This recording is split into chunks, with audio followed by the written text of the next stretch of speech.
Гүлүмдөгөн күн дагы күмүш нурун арнады. Ал анткени Гүлжеттуу аял заттын майрамы деп Жалал Абад облусунун Оокен районуна караштуу Сакалды айылынын ардактуу тургуну апам Гүлчехра сиңдим Гүлизаны 8 март аялдардын эл аралык күнү менен куттуктайбыз. Куттуктайбыз, жаз майрамыңар куттуу болсун, кучагыңар кызыл чоктой гүлгө толсун, ийгиликтер жылуулосун бардык иште, жаныңарда жаркылдаган балдар болсун, дайыма үйүбүздүн куту болуп, жаркырап жайнап турган нуру болуп, ден соолукта узак өмүрдө бактыбызга бар болушуңарды каалайбыз деп уулу Ашырбек кызы Жумагүл куттукташат.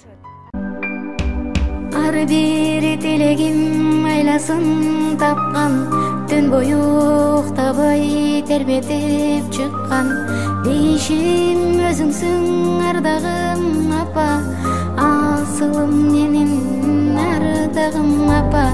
Мен үчүн канча сен түйшүккө баттың, жан апа чачыңды бу бакта басты, кагылам өзүңдөн айланам апа, асылым менин